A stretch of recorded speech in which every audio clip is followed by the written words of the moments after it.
अस्सलाम वालेकुम दोस्तों।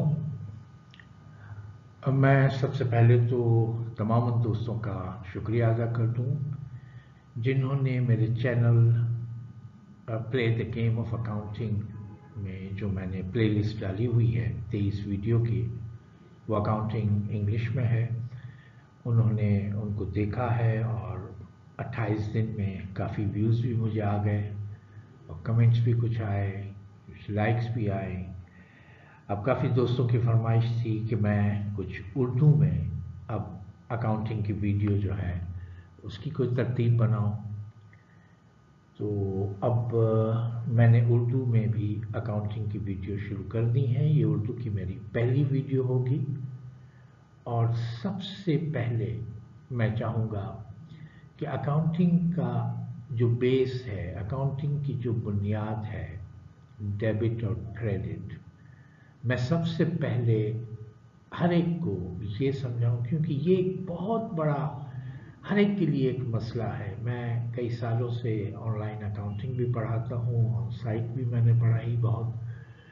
तो हर दफ़ा मैंने यही देखा कि जो भी नया स्टूडेंट्स अगर किसी स्कूल से आया या थोड़ी सी अकाउंटिंग पढ़ के आया, उसका सबसे पहला कन्फ्यूजन जो है वो डेबिट और क्रेडिट का था, और वो एक मसला था उनके लिए। यानी उसको ये समझ ही नहीं आ रही थी उनको कि भाई ये कब डेबिट हो रहा है, कभी वो चीज़ डेबिट हो रही है, कभी वो चीज़ क्रेडिट हो रही है।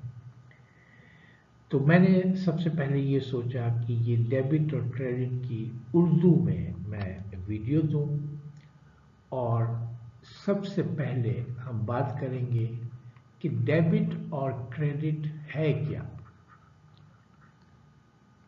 अब ये सबसे पहले ये मालूम होना चाहिए कि डेबिट ना प्लस का नाम है, क्रेडिट ना माइनस का नाम है।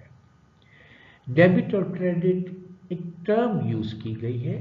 इसका हरगिज ये मतलब नहीं है कि जहां हम डेबिट देखें उसका मतलब ये है कि वो प्लस में होगा, और जहां हम क्रेडिट देखें उसका मतलब वो माइनस में होगा। हाँ, कई जगह पे वो प्लस होगा, कई जगह पे वो माइनस होगा, लेकिन उसकी कोई वजह होगी। आज हम डिटेल में इसमें डिस्कस करेंगे, और उसके बाद उम्मीद है कि इस वीडियो के बाद आपके सारे कन्फ्यूजन दूर हो जाएंगे कि डेबिट और क्रेडिट कैसे होता है और कब किया जाता है, किस अकाउंट को कब हम डेबिट करते हैं और किस अकाउंट को हम कब क्रेडिट करते हैं। तो आइए मैं सबसे पहले आपको ये बताऊं कि अकाउंटिंग, पूरी की पूरी अकाउंटिंग जो है, ये सिर्फ 5 टाइप्स ऑफ अकाउंट पे है। ये है 5 टाइप्स ऑफ अकाउंट। पूरी की पूरी अकाउंटिंग, यानी मैं इसे कहूंगा कि पूरी अकाउंटिंग जो है, अकाउंटिंग की ये बुनियाद है, ये बुनियाद है। अगर 5 टाइप्स ऑफ अकाउंट्स के बारे में पता चल जाए कि वो क्या है, उसकी तरतीब क्या है, जब वो बढ़ते हैं तो हम उसको क्या करते हैं, जब वो कम होते हैं या घटते हैं तो उस वक्त उसका क्या किया जाता है, सारी अकाउंटिंग, चाहे आप अभी अकाउंटिंग के बेसिक लेवल पर हैं। ये याद रखिएगा कि अगर अभी आप बेसिक लेवल पर हैं, या आप ACCA की तरफ जा रहे हैं, या आप CA की तरफ जा रहे हैं, या आप CPA की तरफ जा रहे हैं, आप CMA की तरफ जा रहे हैं, ये सारी प्रोफेशनल डिग्रीज हैं, सर्टिफिकेशंस हैं, ये सारी प्रोफेशनल, आप CFA की तरफ जा रहे हैं, अकाउंटिंग की ये बुनियाद वहाँ भी यही रहेगी जो अभी आप पढ़ेंगे। यानी अकाउंटिंग इसके बगैर नहीं होती है, और सारा डेबिट और क्रेडिट का दारोमदार सिर्फ इन अकाउंट्स पर है। जिसको ये अकाउंट्स आ गए तो आप समझें कि डेबिट और क्रेडिट हमेशा के लिए आपके लिए बिल्कुल आसान हो जाएगा और उसमें कोई भी परेशानी नहीं होगी। तो हम आगे बढ़ते हैं कि 5 टाइप्स ऑफ अकाउंट, जिसे हम कहते हैं कि 5 तरह के अकाउंट्स हैं, वो क्या हैं और वो किस तरह से उसको डेबिट और क्रेडिट किया जाता है। तो आगे हम चलते हैं इंशाल्लाह। अब मैं उन 5 टाइप्स ऑफ अकाउंट का जिक्र करूंगा और उसकी हम डिटेल में जाएंगे, तो इंशाल्लाह ये सारे मसले हल हो जाएंगे।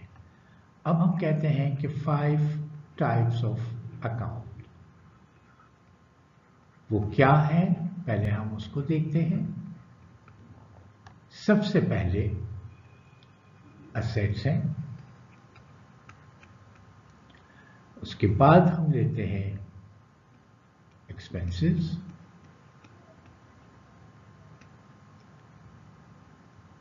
हम तीसरे नंबर पे लेते हैं लायबिलिटीज,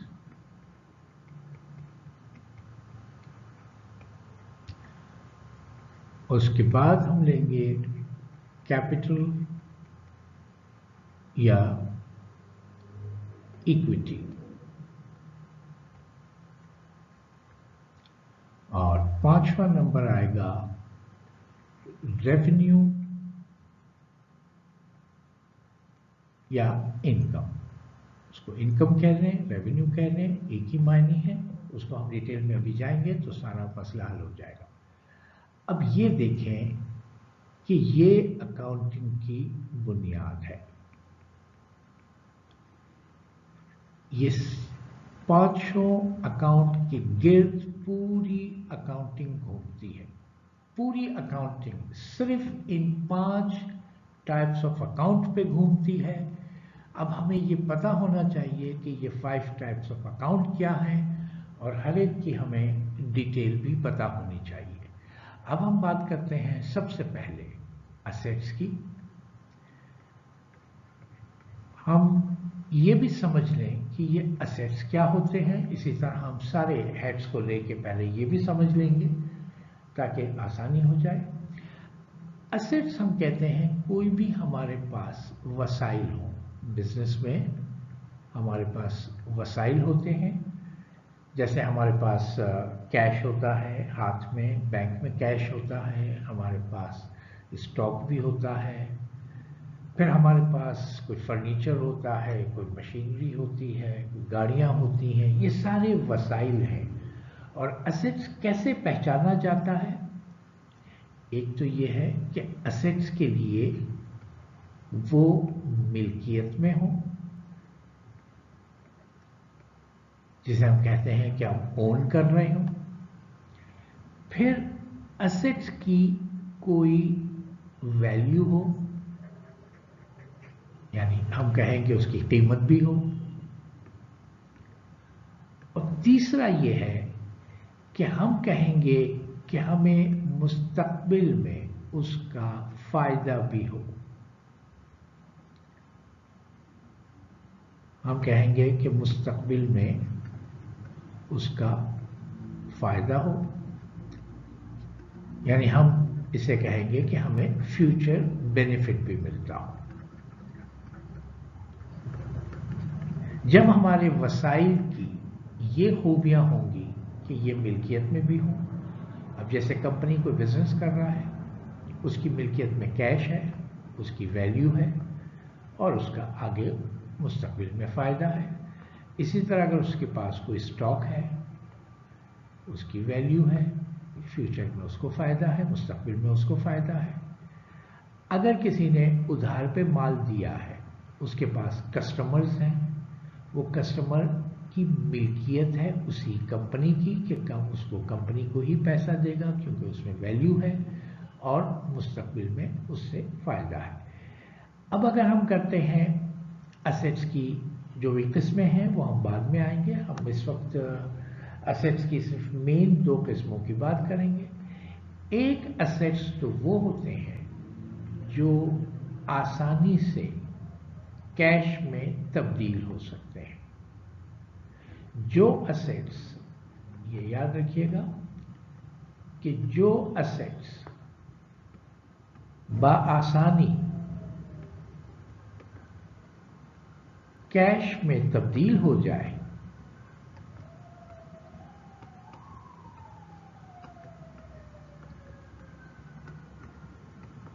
वो करंट असेट्स कहलाते हैं अकाउंटिंग में। वो कहलाते हैं करंट असेट्स। वो करंट असेट्स कहलाते हैं। ये वो असेट्स हैं जो आसानी से, यानी उनको बेच के या उनके एवज फौरन आपको कैश मिल जाता है। अब उसकी मिसालें जो हैं वो हम आगे करंट असेट्स की पहले पेश करते हैं ताकि आपको और आसानी से इसका पूरा मफहूम समझ में आ जाए। अब करंट असेट्स जो हैं हमने कहा कि आसानी से वो कैश में तब्दील हो जाते हैं, यानी उनको बेचकर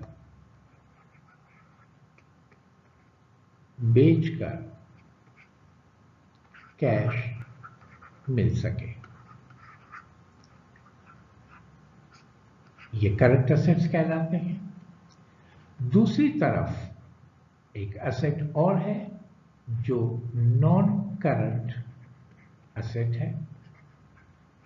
नॉन करंट असेट का दूसरा नाम है वो फिक्स्ड असेट है।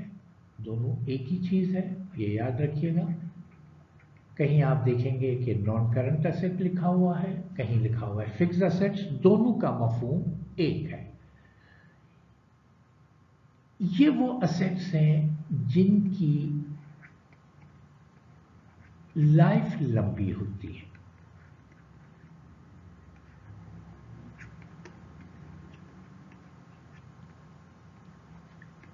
वैल्यू इसकी भी है, देखें इसकी भी वैल्यू होगी, कीमत होगी। ये भी आपको मुस्तकबिल में फायदा देंगे। बाकी इसकी जो डेफिनेशन जो हमने कही वो वही रहेगी, मुस्तकबिल में फायदा होगा।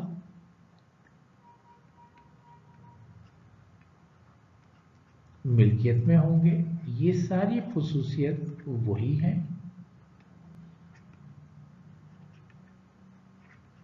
मगर इसकी एक लंबी लाइफ होती है और ये एक लंबी लाइफ तक ये फायदा देते हैं। अभी आपके पास कैश है, हमने कहा कैश जो है वो करंट असेट है। तो कैश जो है वो फायदा तो आपको दे रहा है कि आपने कल उससे कुछ माल खरीद लिया बेचने के लिए, किसी सप्लायर को पेमेंट कर दी, वो लंबे अरसे तक वही कैश आपके पास, उसकी लाइफ नहीं है, वो आ रहा है जा रहा है। ये वो असेट्स हैं जब आपने खरीदा। अब जैसे आपने गाड़ी खरीदी बिजनेस के लिए, आपने फर्नीचर खरीदा, आपने मशीन खरीदी है, चाहे फैक्ट्री है चाहे जो भी है, मशीन खरीदी है, आपने बिल्डिंग खरीदी है कोई ऑफिस की, आपने जो है वो कंप्यूटर खरीदे हैं,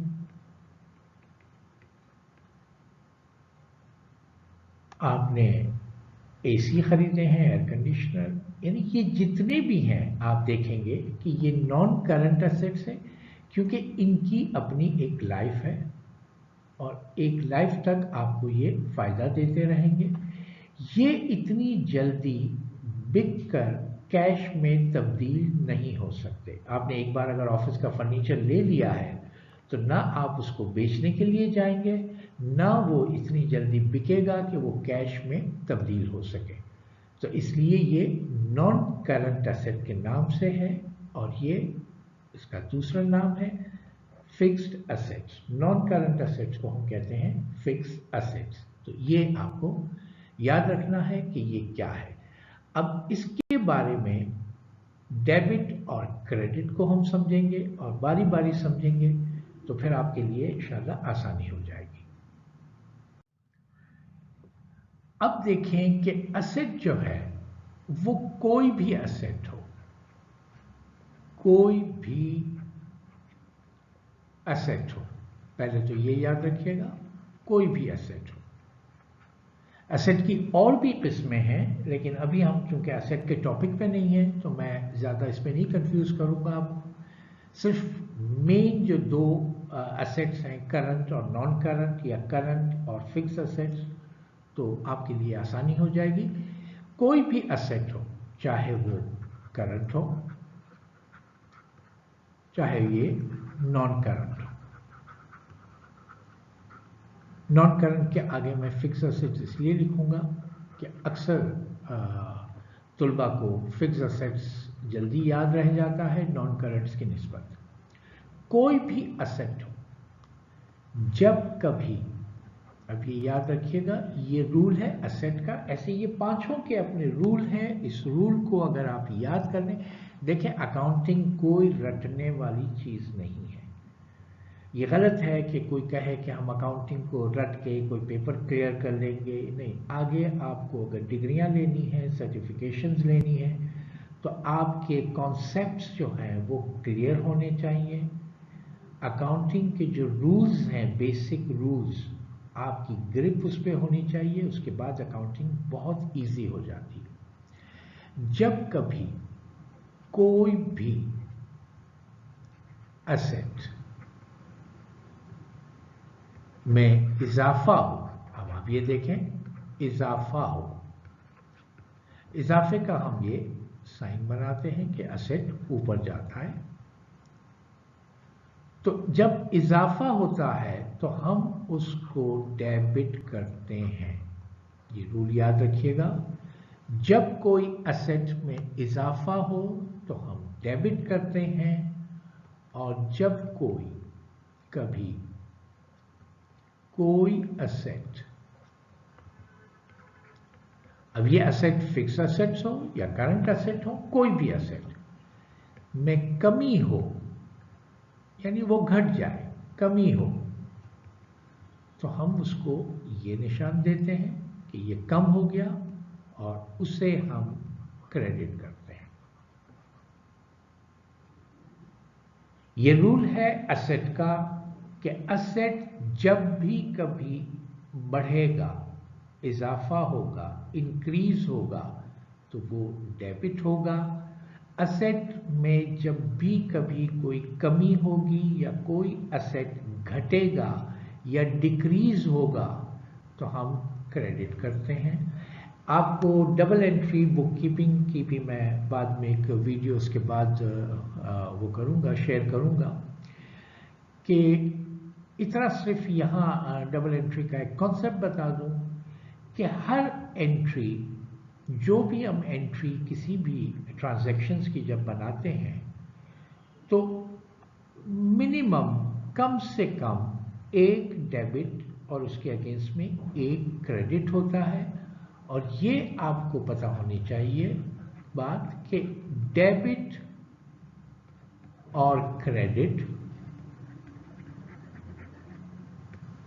दोनों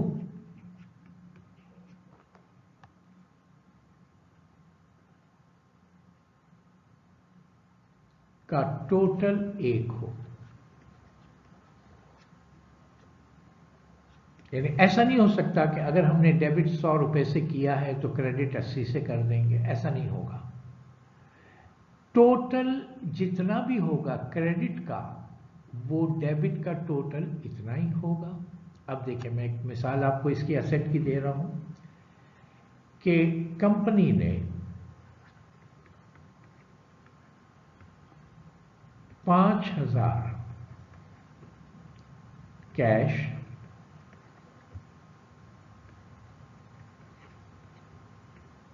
बैंक में जमा कराया।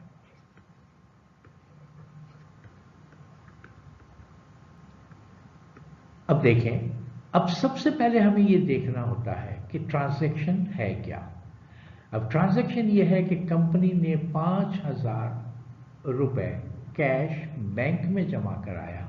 जब हम बैंक में जमा कराते हैं तो हमारा इफेक्ट देखें ये आता है कि बैंक जो है वो बढ़ता है, इजाफा हुआ बैंक में, क्योंकि बैंक में पैसा जमा हुआ। दूसरी तरफ हमने चूंकि कैश जमा करा दिया तो कंपनी का कैश जो है वो घट गया, कम हो गया, तो कैश नीचे गया। अब रूल देखें यहां कि जब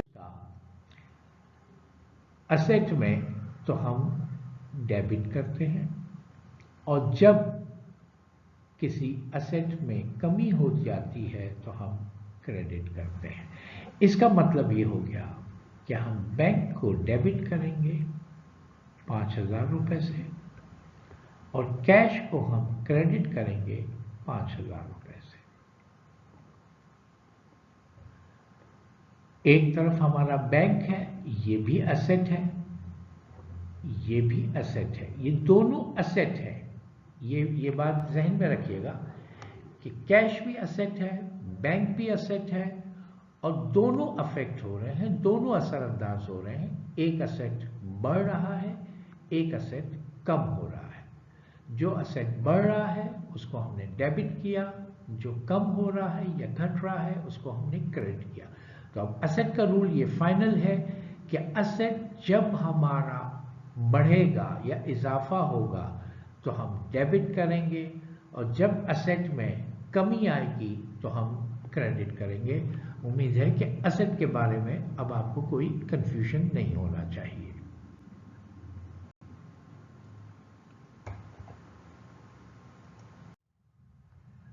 अब हम टाइप नंबर 2 उठाते हैं। टाइप नंबर 2, टाइप नंबर 1 हमने असेट्स के बारे में पढ़ा था अभी। अब टाइप नंबर 2 में हम लेते हैं एक्सपेंस। पहले मैं ये समझा दूं कि एक्सपेंस क्या है। एक्सपेंस वैसे तो हम उसका कहते हैं कि खर्चा है।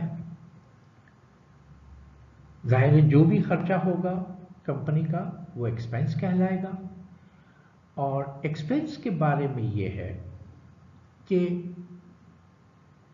जिसका फायदा उठा लिया गया हो। पहले ये समझ लीजिएगा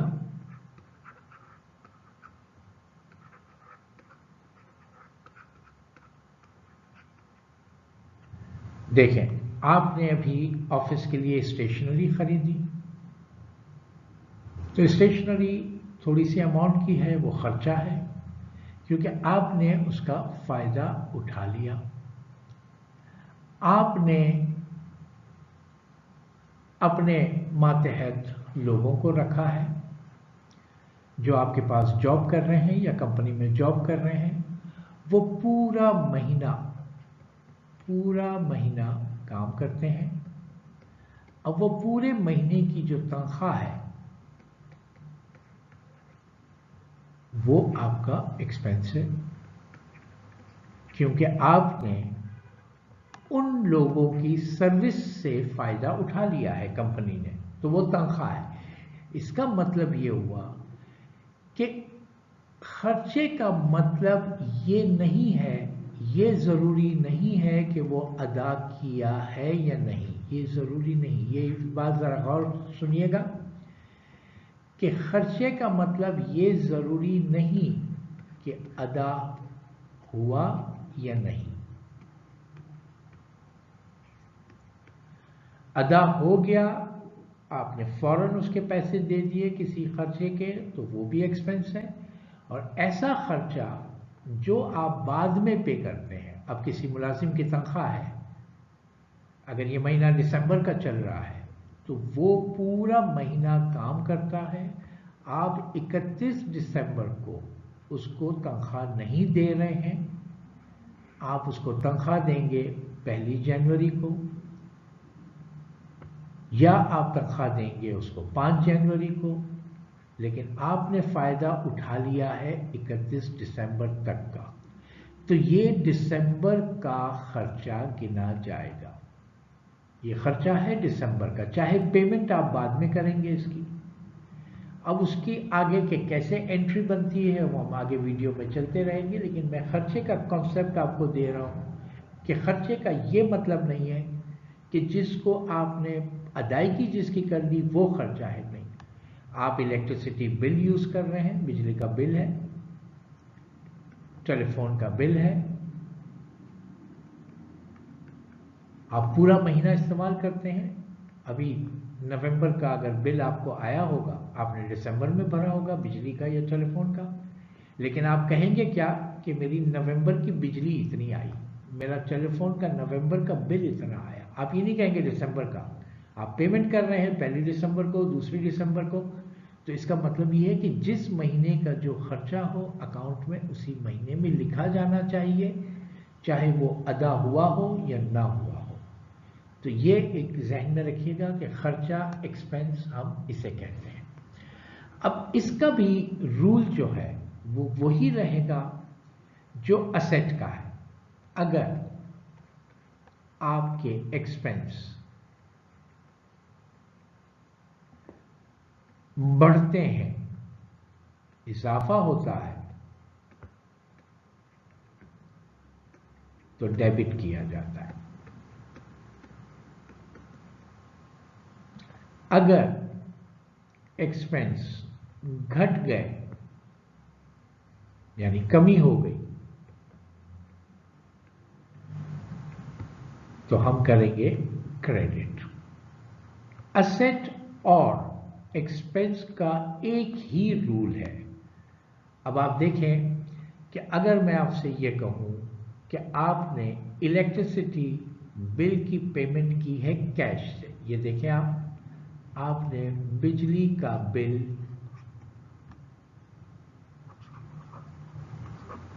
कैश से 3000 रुपए अदा किए। अब आपको ये पता है कि बिजली का बिल जो है ये इलेक्ट्रिसिटी का खर्चा है। पहले तो आपके जहन में ये आनी चाहिए कि ये खर्चा है। इसका मतलब ये है कि आपकी इलेक्ट्रिसिटी का बिल जो है यानी इलेक्ट्रिसिटी एक्सपेंसेस जो है वो आपके बढ़ गए, ये एक्सपेंस बढ़ा है आपका। दूसरी तरफ आपने कैश से पेमेंट की है, कैश आपका असेट है जो करंट असेट है, अभी हमने पीछे पढ़ा था। तो आपका कैश जो है वो चला गया, कम हो गया। रूल ये है कि एक्सपेंस भी अगर बढ़ता है तो डेबिट होगा 3000 से, और कैश आपका कम हो गया तो क्रेडिट करेंगे 3000 से। असेट का रूल और एक्सपेंस का रूल ये आपको बहुत आसानी से याद रह जाएगा कि ये दोनों का रूल एक ही है, तो आपको आसानी बहुत रहेगी, आप कभी इसको भूलेंगे नहीं कि असेट एक अलग चीज है, एक्सपेंस एक अलग चीज है, मगर डेबिट क्रेडिट का रूल दोनों के लिए एक ही है कि जब असेट बढ़ेंगे तो आप डेबिट करेंगे, एक्सपेंस भी बढ़ेंगे तो आप डेबिट करेंगे। असेट कम होंगे तो आप क्रेडिट करेंगे, अगर एक्सपेंस भी कम होते हैं तो आप क्रेडिट करेंगे। तो ये है एक्सपेंस का। तो उम्मीद है कि आपको अब यहाँ असेट और एक्सपेंस में कोई कंफ्यूजन नहीं होगा। अब हम आते हैं टाइप नंबर 3 पर, और ये है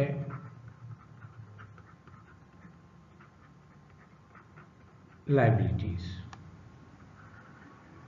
लायबिलिटीज क्या है पहले हम ये समझ लेते हैं। लायबिलिटीज वो अमाउंट होती है, वो रकम है, वो रकम जो वाजिबुल अदा हो, यानी कंपनी को अदा करना है। वाजिबुल अदा जो कंपनी को अदा करना है। अब अगर कंपनी ने माल किसी से उधार लिया हो,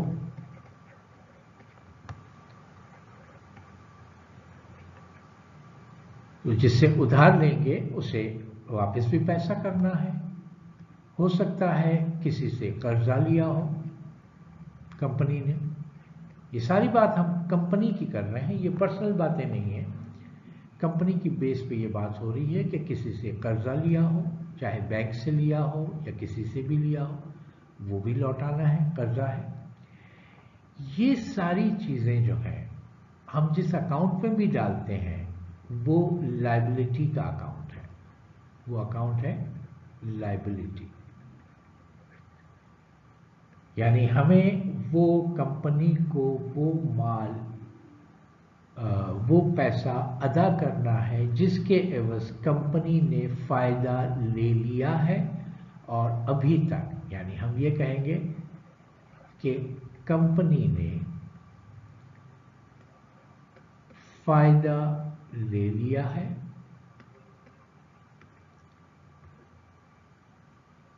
और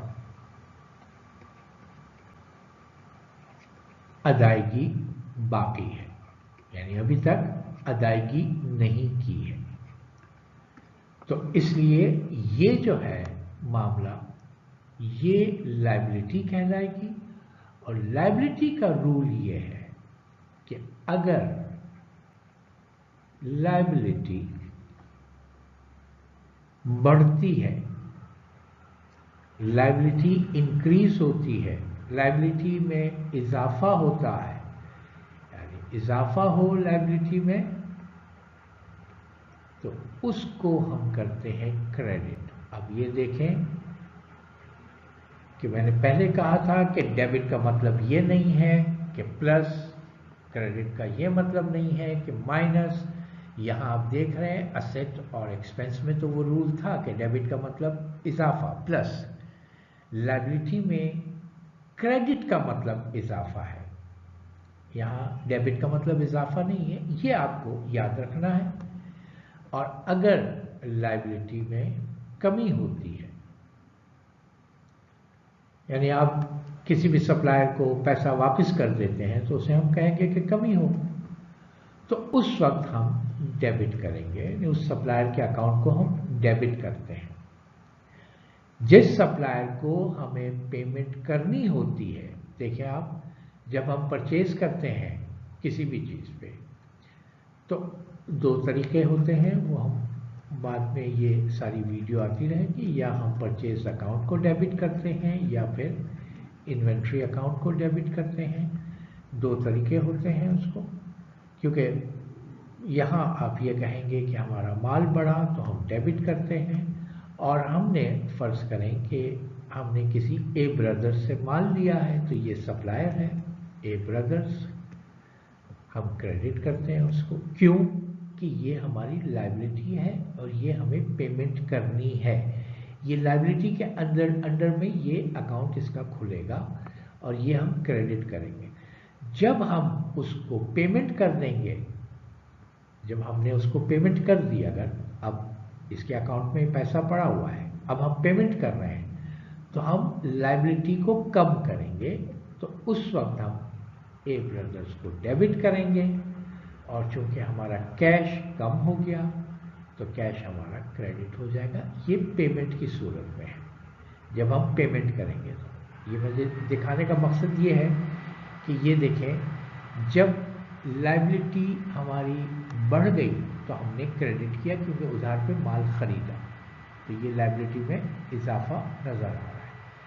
अब जब हम पेमेंट कर रहे हैं तो लायबिलिटी डिक्रीज हो रही है, लायबिलिटी कम हो रही है। लायबिलिटी जब कम होगी तो ये डेबिट होगी। उम्मीद है कि अब लायबिलिटी का भी कोई कंफ्यूजन बाकी नहीं होगा इंशाअल्लाह। अब हम आएंगे टाइप नंबर 4 पे, और टाइप नंबर 4 में हमारे पास था इक्विटी, या फिर उसका नाम है कैपिटल। आप इस वक्त यही ख्याल रखें कि ये कैपिटल अकाउंट है, और कैपिटल हम किसे कहते हैं? कैपिटल जो है, जब मालिक जो है, जिसका भी जो कोई बिजनेस शुरू करता है, जब मालिक अपना जाती पैसा या कोई भी एसेट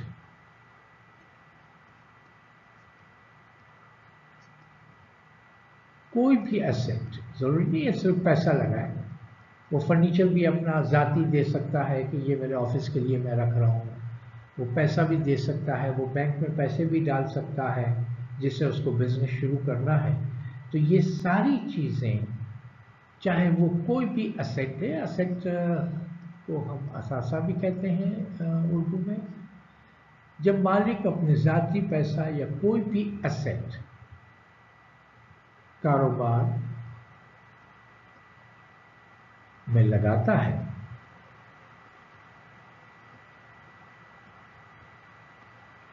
तो वो कैपिटल कहलाता है,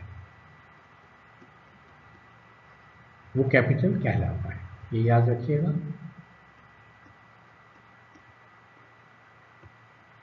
कैपिटल मालिक अपना ज़ाती पैसा या कोई भी असेट की सूरत में कारोबार में लगाता है तो वो कैपिटल कहलाता है, जिससे वो बिजनेस शुरू करता है। बिजनेस के दौरान फिर भी कुछ लगाता है, फिर दोबारा उसका कैपिटल बढ़ता है। अब पहली दफ़ा आप फर्ज करें कि कारोबार शुरू किया गया, कारोबार शुरू किया मालिक ने 50,000 रुपए से।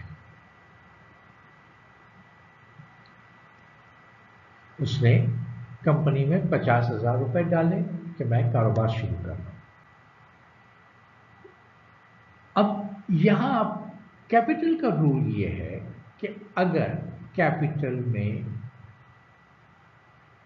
इजाफा हो,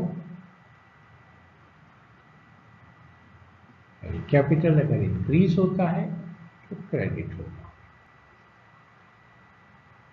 बिल्कुल लायबिलिटी वाला रूल है कि अगर कैपिटल में इजाफा हो तो क्रेडिट होगा, और अगर कैपिटल में कमी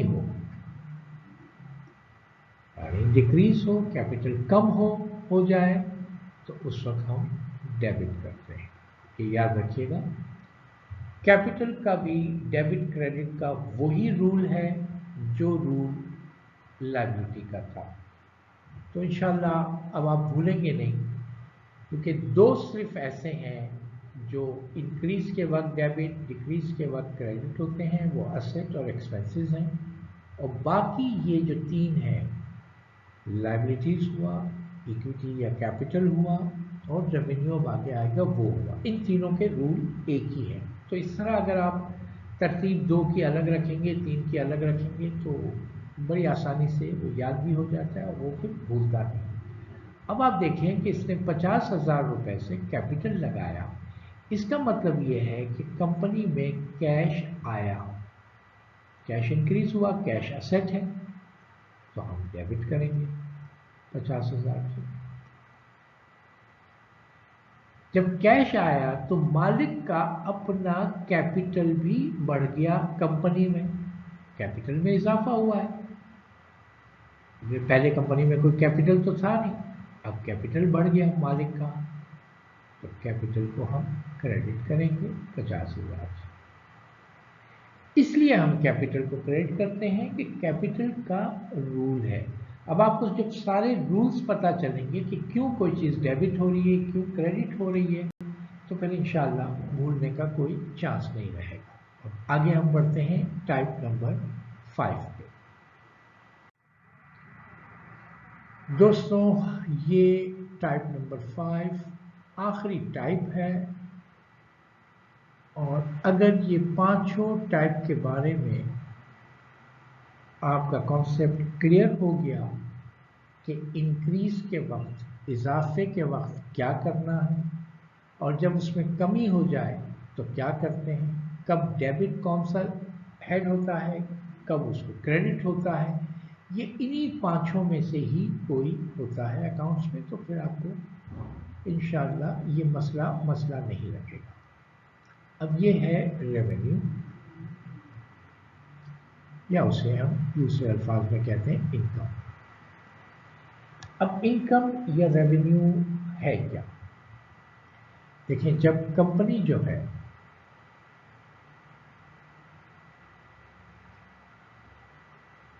लिख लेते हैं हम ताकि आपकी याद दहानी रहे।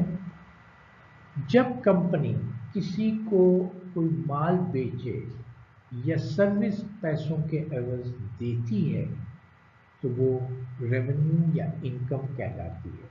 तो हम उसे ये कह सकते हैं कि जब कंपनी अपना माल या सर्विस पैसों के एवज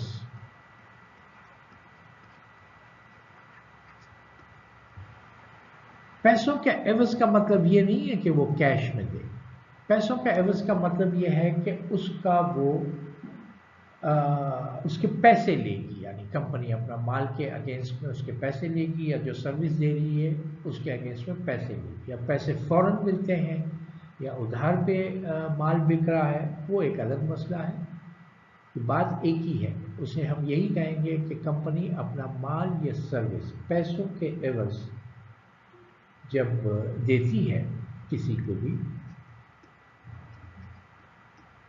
तो ये कंपनी की इनकम या रेवेन्यू कहलाता है।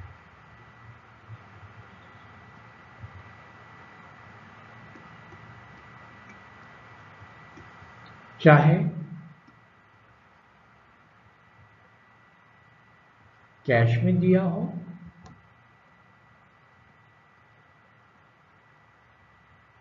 या क्रेडिट में। देखिए ना, आप अभी आप दुकान जाते हैं, कोई चीज़ लेते हैं, आपने फौरन कैश पे किया और आपने वो चीज़ ले ली। उस दुकान के लिए वो सेल हुई और सेल जो है वो उनकी इनकम है। अब कई ऐसे लोग आते हैं जो इनके जानने वाले हैं, उन्होंने चीज़ उठाई, उन्होंने कहा कि भाई मेरे नाम लिख लें, मैं बाद में आपको पैसे दूंगा। सेल वो इसी तरह सेल लिखेगा, सिर्फ कैश की जगह वो उसका नाम लिख देगा कि उससे पैसे आने बाकी। अब ये एक बात आपको समझनी है कि इनकम का मतलब प्रॉफिट नहीं है, ये याद रखिएगा, प्रॉफिट नहीं है। इनकम, हम प्रॉफिट को इनकम नहीं कहते हैं। रेवेन्यू का मतलब जो है वो याद रखिएगा कि रेवेन्यू या इनकम प्रॉफिट का नाम नहीं है। इनकम है क्या? अब आप देखें, आपने कोई चीज़ खरीदी, परचेज किया है 100 रुपये की, और आगे आपने बेची है, सेल किया है 150 में। ये आपकी इनकम है, ये आपकी इनकम है, ये आपकी कॉस्ट है, और बीच वाला जो हिस्सा है ये आपका प्रॉफिट है 50 रुपये। आपकी इनकम ये गिनी जाएगी, आपकी कॉस्ट जो है वो ये गिनी जाएगी, और आपका प्रॉफिट ये गिना जाएगा। आगे जैसे जैसे वीडियो आएंगी आपको कॉस्ट का कॉन्सेप्ट भी मिलेगा, यहाँ तक कि मैं फाइनल अकाउंट तक इसी तरह आपको ले जाऊँगा। आपको अगर इस तरह समझ में आ रहा है तो मेरे चैनल को आप सब्सक्राइब करें, तो अगर पसंद आती है तो लाइक करें, कोई कमेंट है तो कमेंट दें, कोई सवाल है तो सवाल कर लें, ताकि मैं उसका आपको बर वक्त जवाब भी दे सकूं और मेरे लिए आसानी होगी उर्दू में। हालांकि मैंने उर्दू में इससे पहले कभी कोई वीडियो बनाई नहीं है। नॉर्मली मैं जब पढ़ाता भी हूँ तो इंग्लिश में ही हो रहा होता है। कभी कभी बीच में हमारे जो अपने स्टूडेंट्स हैं पाकिस्तानी, तो उनके साथ तो ये उर्दू में चलता है, लेकिन टर्मिनोलॉजीज़ जो है अकाउंटिंग की वो हमें इंग्लिश में ही याद रखनी चाहिए और रखनी पड़ती है, क्योंकि अकाउंटिंग जो है वो सारी इंग्लिश में ही होती है। तो अब जैसे कैश है, क्रेडिट है, ये परचेज़ हैं, सेल्स हैं, रेवेन्यू है, इनकम है, लायबिलिटी है, एक्सपेंस हैं, असेट्स हैं, non current assets, current assets. तो इस तरह ये सारी टर्मिनोलॉजीज तो हमें इंग्लिश में हर एक को याद करनी है, चाहे वो उर्दू में ये वीडियो समझ लें। तो ये आपको मैंने बता दिया कि रेवेन्यू जो है ये प्रॉफिट का नाम नहीं है। जो आप इनकम कर रहे हैं वो आपका प्रॉफिट नहीं है। प्रॉफिट आपकी उस कॉस्ट के बाद निकलता है। तो अब हमने ये पांचों के बारे में ये पता चल गया है। अब इसके बारे में भी यही है कि रेवेन्यू जो है, रेवेन्यू अगर इंक्रीज होता है तो क्रेडिट होगा, ये याद रखिएगा। इसका मतलब ये है कि लायबिलिटी, कैपिटल और रेवेन्यू का एक ही रूल है, एसेट और एक्सपेंस का एक ही रूल है। इस तरह याद रखेंगे तो बहुत जल्दी याद हो जाएगा। रेवेन्यू अगर नीचे जाए तो डेबिट है। देखें, अभी आपने अगर कंपनी ने माल बेचा कैश पर 10,000 रुपए का, अब इस ट्रांजैक्शन से आपको ये नजर आ रहा है कि कंपनी ने माल बेचा कैश पर। इसका मतलब ये है कि कंपनी को कैश आया और कैश में इजाफा हुआ, इसका मतलब कैश हो गया डेबिट। दूसरा ये है कि माल बिका, माल बिके का मतलब ये है कि आपकी सेल हुई है, और सेल जो है वो इनकम है, रेवेन्यू है। इसका मतलब ये हुआ कि आपका सेल्स अकाउंट में इजाफा हुआ। ठीक है ना। आप कहेंगे कि आज मेरी सेल इतनी हुई, तो जो जो सेल होती जाएगी उसका टोटल करते जाएंगे और दिन के आखिर में कहते हैं आप कि भाई हमारी सेल इतनी हुई है, तो ये माल बेचा तो ये भी सेल हुई। अब सेल देखें इंक्रीज हो रही है। सेल हमारा रेवेन्यू का आइटम है, और रेवेन्यू का रूल ये है कि अगर रेवेन्यू इंक्रीज होता है, बढ़ सकते हैं क्रेडिट। यानी डेबिट हम इसलिए कर रहे हैं कैश को कि कैश असेट है और असेट बढ़ता है तो डेबिट हो गया। सेल अकाउंट को क्रेडिट इसलिए करते हैं कि सेल जो है वो रेवेन्यू अकाउंट का है, और रेवेन्यू अकाउंट जब इंक्रीज होगा तो वो क्रेडिट होगा।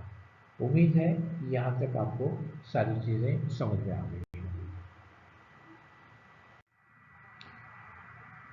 जी दोस्तों, हमारा जो टॉपिक रहा वो रहा आज का डेबिट और क्रेडिट का,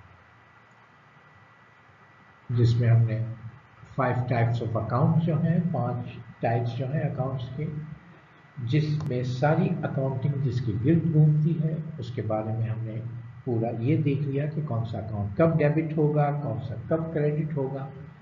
तो चलें एक छोटा सा साथ साथ चार्ट बना लेते हैं। सबसे पहले ये है कि हम ये देखें कि टाइप ऑफ अकाउंट्स में हम टाइप डालते हैं, ठीक है, और उसके बाद हम ये लिखते हैं कि ये टाइप जो है वो असेट है। फिर हम ये लिखते हैं कि असेट अगर इंक्रीज होगा तो हम डेबिट करेंगे, अगर असेट कमी होगी, डिक्रीज होगा, तो हम क्रेडिट करेंगे। और इसका जो नॉर्मल बैलेंस की जगह है, देखिए नॉर्मल बैलेंस के कहाँ ये शो होता है, हमेशा इसका असेट का बैलेंस रहेगा डेबिट में, क्योंकि जब ज़ाहिर है असेट आपके पास है तो वो डेबिट में ही नज़र आएंगे कि उसका बैलेंस जो है कि नॉर्मल बैलेंस की जगह क्या है इसकी, जिसे हम कहते हैं कि पॉजिटिव बैलेंस की जगह क्या है। ठीक है, ये इसकी जगह है नॉर्मल बैलेंस की, कि वो डेबिट में हमेशा नजर आएगा। अब हम आते हैं एक्सपेंस की तरफ। ये इस तरह का अगर चार्ट बना के याद रख लें तो बहुत आसानी से याद हो जाता है। असेट भी जब आपका इंक्रीज होगा तो आप डेबिट करेंगे, जब असेट आपका कम हो जाएगा तो आप क्रेडिट करेंगे। एक्सपेंस की भी अपनी जगह जो है, ओरिजिनल बैलेंस जो है उसका डेबिट में ही हमेशा नजर आता है। फिर हम कर रहे हैं लायबिलिटी। लायबिलिटी जब इंक्रीज होती है तो हम करते हैं क्रेडिट, और लायबिलिटी जब कम हो जाती है तो हम करते हैं डेबिट, और इसका बैलेंस की हमेशा जगह क्रेडिट, जब भी तो वो लायबिलिटी नजर आएगी कि उसका बैलेंस हमेशा क्रेडिट में नजर आता रहेगा। अब उसके बाद हम बात करते हैं कैपिटल की।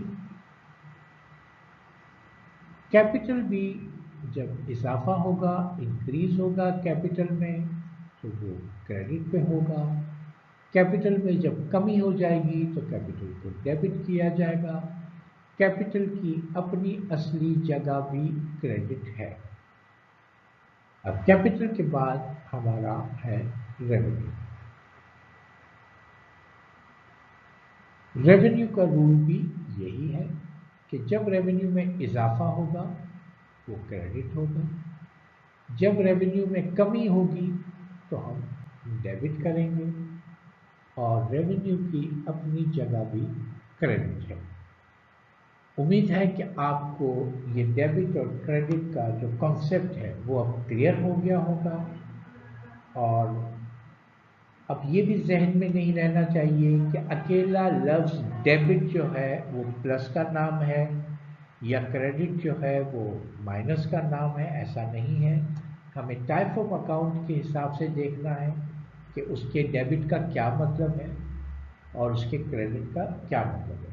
उम्मीद है आपको ये वीडियो पसंद आई होगी, और आप अगर पसंद आई है तो लाइक कर दें और सब्सक्राइब कर दें ताकि आइंदा जो भी वीडियो आए आपको बर वक्त पहुँचे। अपना ख्याल रखिएगा, और इंशाअल्लाह फिर दूसरी वीडियो में आपसे मुलाकात होगी। अस्सलाम वालेकुम।